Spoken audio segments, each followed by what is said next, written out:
Welcome to TAO, your go-to podcast for the latest in tech, AI, and other fascinating innovations.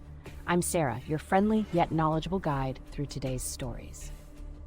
And I'm Mike, here to ask all the burning questions and keep us all in the loop. So Sarah, what's first on our list today? First up, Google is experimenting with something called audio overviews in search.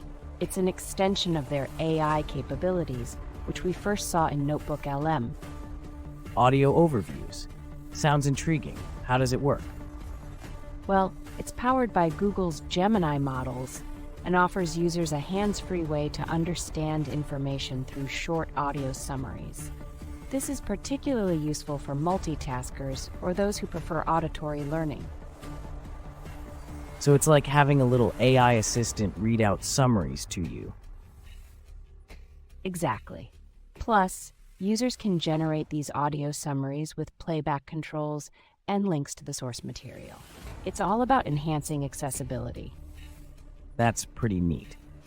But I heard there are some concerns about AI tools affecting traffic to news publishers. Yes, there are reports that Google's AI tools might be reducing traffic to news publishers. It's a delicate balance between innovation and maintaining traditional media relationships. Interesting developments. What's next? Moving on, Google, which is Scale AI's largest customer, is planning to end its relationship with the AI data labeling startup. Why would they do that? Scale AI seems like a big player in the AI space. It is, but the decision comes after Meta acquired a 49% stake in Scale.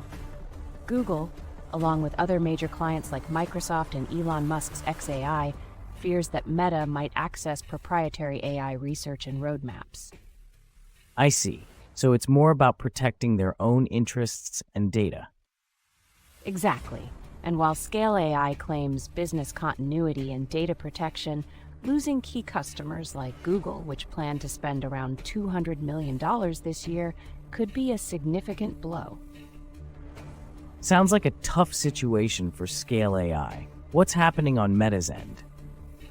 Meta has invested $14.8 billion for a 49% non-voting stake in Scale AI, and they're also bringing on Scale's CEO for a leading AI role. That's a hefty investment. What's the strategy behind this? It's a strategic move that some say is designed to avoid antitrust scrutiny. However, competitors like Google are cutting ties with Scale due to Meta's involvement, fearing data compromise. And I assume this is raising some regulatory eyebrows. Definitely. Figures like Senator Elizabeth Warren are calling for investigations into the deal's competitive impact. It's all part of the increasing scrutiny on how large tech companies engage with AI startups. The AI landscape is certainly heating up. What's our next topic? Let's talk about Clay, a sales automation startup that has just secured a Series C funding round led by CapitalG, valuing the company at approximately $3 billion. That's impressive. What does Clay do exactly? Clay pivoted to AI-powered tools for salespeople and marketers, helping them find prospects and personalize outreach. They have thousands of customers, from large enterprises like OpenAI and HubSpot to various consulting agencies. Sounds like Clay is making big waves in sales and marketing automation. What does this funding mean for them? This new funding underscores strong investor confidence in Clay's AI-driven approach and positions them well for future growth. Exciting times for Clay. What else is happening in the tech world? In legislative news, New York lawmakers have passed the RAISE Act, which aims to prevent advanced AI models from causing large-scale disasters. Interesting. What does the RAISE Act entail? If signed by Governor Hochul, it would create the first legally mandated transparency standards for frontier AI labs in the U.S. Companies like OpenAI and Google would need to publish safety reports and disclose incidents. And what happens if they don't comply? There are potential penalties of up to $30 million for noncompliance. The bill targets AI models trained with over $100 million in computing resources. That's a significant step towards AI transparency. Any pushback from the industry? Yes, there's been significant pushback.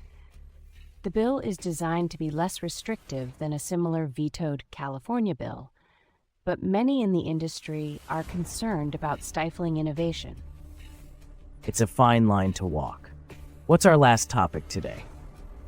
Finally, despite a general slowdown in M&A due to tariffs and geopolitical uncertainty, data infrastructure companies are seeing a surge in acquisitions. Why the sudden interest in data infrastructure? The critical need for data to power advanced AI models is driving this trend. Legacy tech giants like Meta, Salesforce, and ServiceNow are acquiring these firms to compete with AI leaders. So data is really becoming the backbone of AI development. Exactly. Recent multi-billion-dollar deals, like Salesforce acquiring Informatica, highlight the rush to integrate data management capabilities. However, experts caution that effective data organization and filtering are crucial for accurate AI results. Fascinating stuff. Well, that's all we have time for today. Thanks for tuning into TAO. We hope you enjoyed our deep dive into these exciting developments. Until next time, stay curious. And stay informed. Goodbye, everyone.